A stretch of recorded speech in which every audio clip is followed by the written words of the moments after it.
ពីថ្ងៃមុនមកយើងបានសន្ទនានៅក្នុងបញ្ហាដែលអលវកៈបានទូលសួរចំពោះព្រះសម្មាសម្ពុទ្ធថាក្នុងលោកនេះអ្វីជាទ្រព្យរបស់បរិសុទ្ធត្រីណាក្នុងលោកនេះអ្វីជាទ្រព្យដ៏ប្រសើររបស់បរិសុទ្ធត្រីព្រះសម្មាសម្ពុទ្ធក៏បានទ្រង់ដោះស្រាយឆ្លើយជាមួយនឹងអលវកយៈថាក្នុងលោកនេះសទ្ធាជាទ្រព្យដ៏ប្រសើររបស់បរិសុទ្ធត្រីណាព្រោះសទ្ធានឹងវាជាហេតុកើតនៃសម្បត្តិគ្រប់យ៉ាងមានសម្បត្តិមនុស្សសម្បត្តិទេវតានិងសម្បត្តិព្រះនិព្វានចឹងហើយបានជាព្រះសម្មាសម្ពុទ្ធបរមគ្រូនៃយើងព្រះអង្គទ្រង់ឆ្លើយថាសទ្ធានឹងឯងជាទ្រព្យដ៏ប្រសើររបស់បរិសុទ្ធត្រីនៅក្នុងលោកណាហើយបានអលវកយៈណាសួរជាហោហាយមកបានរហូតមកដល់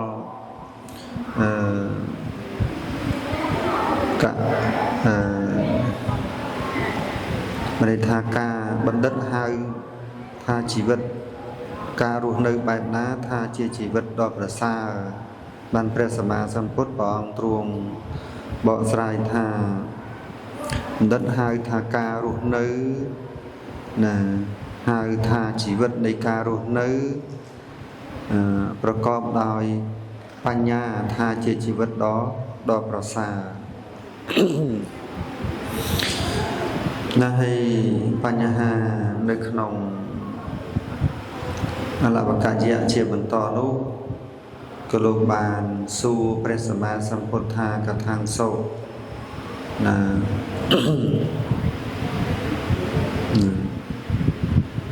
ចង់ភ្លេចណាគឺសួរអំពីសួរអំពីអន្លួងណា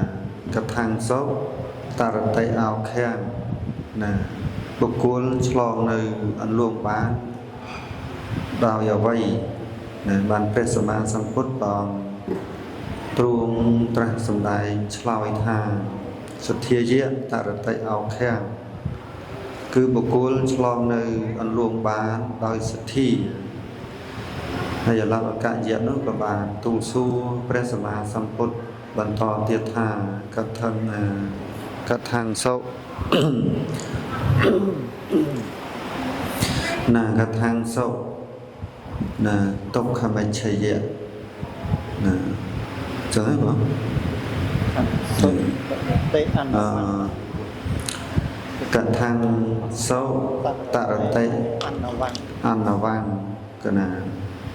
កថាងសោតរតិអនវੰមានន័យថាបុគ្គលឆ្លងនៅមហាសមុទ្របានហើយអ្វីនៃទី3នោះគឺកថាងសោទុក្ខមច្ឆយៈ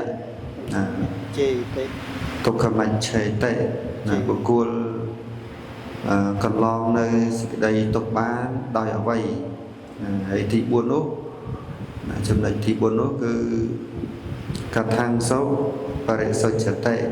ណាបុគ្គលបរិសុទ្ធបានដោយអ្វី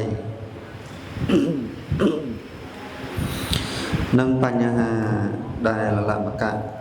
យៈទូលសួរព្រះសម្មាសម្ពុទ្ធដែលលោកបានកត់ត្រាទុកនៅក្នុងសិភៅនៅក្នុងបញ្ជីនៅក្នុងក្រាំងនេះហ្នឹងគឺសម្រាប់សិក្សារំលឹកនៅពាក្យទូមានមានបណ្ដៅរបស់ព្រះសម្មាសម្ពុទ្ធជាន់មុននោះ